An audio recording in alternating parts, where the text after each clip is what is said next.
आइए देखते हैं सबसे पहले हेडलाइंस। बिहार के स्वास्थ्य विभाग में 6 महीने के अंदर बम्पर बहाली।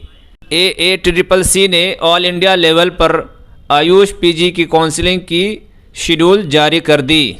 बिहार की मारूफ व मशहूर यूनानी मुआलिज मेडिकल ऑफिसर मोहतरमा डॉक्टर निखत रिजवी का देहांत। तिब्बी कॉलेज पटना में 125 यूजी सीट और 31 पीजी सीट पर NCISM ने दिया परमिशन।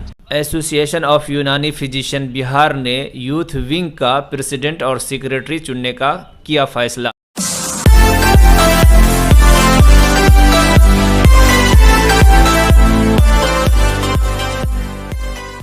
अस्सलामुअलैकुम नाजरीन, आप देख रहे हैं यूनी प्रेस यूनानी न्यूज़ पोर्टल।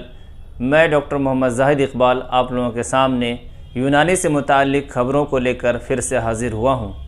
बिहार के स्वास्थ्य विभाग में 18 दिसंबर को और 21 दिसंबर को अलग अलग न्यूज़पेपर में स्वास्थ्य विभाग में बम्पर बहाली की खबर छपी है। 18 दिसंबर को एक प्रोग्राम को संबोधित करते हुए बिहार में स्वास्थ्य विभाग के प्रमुख सचिव ने कहा कि विभाग जल्द ही 70,000 पदों पर नियुक्ति करने जा रही है और उसकी प्रक्रिया चल रही है, जो कि 6 महीने के अंदर इस बहाली को कर लिया जाएगा, जिसमें 35,000 पद ANM की है। उसके अलावा डॉक्टरों की और टेक्नीशियन की पद शामिल है। उसके बाद 21 दिसंबर को बिहार के उप मुख्यमंत्री और स्वास्थ्य मंत्री श्री तेजस्वी यादव जी ने मिशन 60 के तहत ज्ञान भवन में हुए एक प्रोग्राम में कहा कि स्वास्थ्य विभाग में 1,60,000 पदों पर बहाली आनी है।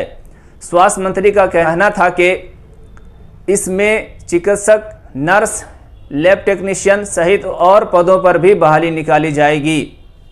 स्वास्थ्य विभाग में एक तरफ स्वास्थ्य विभाग के प्रधान सचिव 70,000 बहाली की बात कर रहे हैं, तो दूसरी तरफ स्वास्थ्य मंत्री जी 1,60,000 स्वास्थ्य कर्मियों की बहाली की बात कर रहे हैं।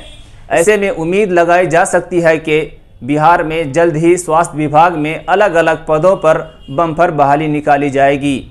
लेकिन आयुष डॉक्टरों की बहाली, जो कि 2020 से लंबित है, वो अब तक पूरा होने की ओर कोई कदम उठता नहीं दिख रहा है। ऐसे में आयुष डॉक्टरों को हताशा भी होती है कि जहां स्वास्थ्य विभाग में इतनी बम्पर बहाली आ रही है, वहीं पर आयुष डॉक्टरों का योगदान शून्य मात्र दिखाई दे रहा है। AACCC ने ऑल इंडिया लेवल पर आयुष पीजी की काउंसलिंग की शेड्यूल जारी कर दी है।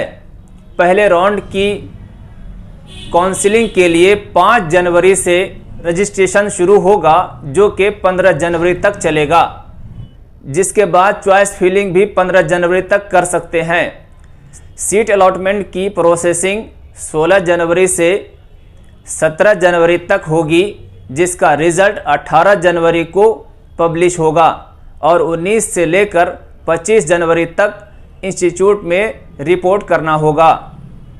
सेकंड राउंड की काउंसलिंग 2 फरवरी से, जिसका इंस्टीट्यूट में एडमिशन का टाइम 10 फरवरी से 17 फरवरी तक, और फिर थर्ड राउंड या मॉप ऑफ राउंड की काउंसलिंग के लिए 23 फरवरी से रजिस्ट्रेशन शुरू होकर 27 फरवरी को ख़त्म होगा, और जिसके बाद फाइनल रिजल्ट 2 मार्च को पब्लिश होने के बाद 3 मार्च से 10 मार्च के दरमियान स्टूडेंट अपने अपने कंसर्न इन अलॉटेड कॉलेज में रिपोर्ट कर सकते हैं।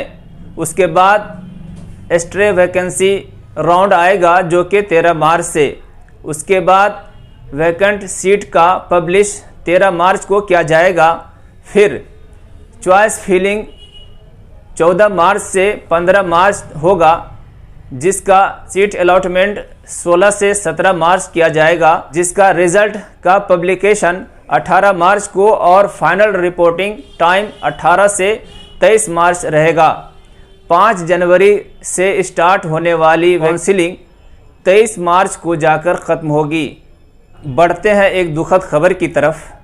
बिहार की मारूफ व मशहूर यूनानी मुआलिज गवर्नमेंट तिब्बी कॉलेज व हॉस्पिटल से रिटायर मेडिकल ऑफिसर और गवर्नमेंट तिब्बी कॉलेज व हॉस्पिटल की हॉस्पिटल इंचार्ज मोहतरमा डॉक्टर निखत रिजवी का 29 दिसंबर बरोज़ जुमेरात पटना में इंतकाल हो गया। मरहुमा 1 महीने से अलील चल रही थी, जिसके बाद उन्होंने 29 दिसंबर को आखिरी सांस ली। बाद नमाज इशा जनाजे की नमाज अदा की गई और शाहगंज कब्रिस्तान में तदफीन की गई। इस मौके पर अज़ व अक़ारिब के अलावा यूनानी तिब के फ़ारिग़ीन और तिब्बी कॉलेज पटना के पास आउट स्टूडेंट भी बड़ी तादाद में शामिल थे। मरहुमा ने गवर्नमेंट तिब्बी कॉलेज पटना से 1989 में BMS की सनद हासिल की थी और उसके बाद BPSC के ज़रिए मेडिकल ऑफिसर बनने वाली पहली खातून थी। उन्होंने 1981 में गवर्नमेंट तिब्बी कॉलेज में ज्वाइन किया और 2008 में वहां से रिटायर हुई। एसोसिएशन ऑफ यूनानी फिजिशियन बिहार ने बिहार के गवर्नमेंट कॉलेज, चारों प्राइवेट कॉलेज में अपना रजिस्ट्रेशन करने के लिए यूथ विंग का प्रेसिडेंट और सेक्रेटरी चुनने का फैसला किया है। इसके लिए AUP ने अलग अलग कॉलेजेस के लिए एक निरीक्षक चुना है, जिसमें गवर्नमेंट तिब्बी कॉलेज के लिए डॉक्टर खुर्शीद साहब, ZUMCH सीवान कॉलेज के लिए doctor Khalid Iqbal, SUMCH RC Chakia के लिए डॉक्टर अब्दुल्ला अंसारी साहब, SUMCH दरभंगा कॉलेज के लिए डॉक्टर वसीम अहमद और NUMCH गया के लिए डॉक्टर हुमायूं नसीम साहब को निरीक्षक बनाया गया है। अब तक SUMCH RC चकिया से और गवर्नमेंट तिब्बी कॉलेज पटना से प्रेसिडेंट और सेक्रेटरी को चुन लिया गया है। SUMCH में AUP के यूथ विंग का प्रेसिडेंट और अबू उबैदा को, जबकि अल्तमस को सेक्रेटरी बनाया गया है। गवर्नमेंट तिब्बी कॉलेज पटना में आदिल बेदार को यूथ विंग का प्रेसिडेंट, जबकि मसूदुर रहमान को सेक्रेटरी बनाया गया है। पिछले एपिसोड में मैंने बताया था कि बिहार में गवर्नमेंट तिब्बी कॉलेज पटना और आयुर्वेद कॉलेज पटना व बेगूसराय तीनों में NCISM ने एडमिशन की परमिशन PG और UG में नहीं दिया है। इसी में मैंने ये भी कहा था कि लेकिन उम्मीद अभी ख़त्म नहीं हुई है।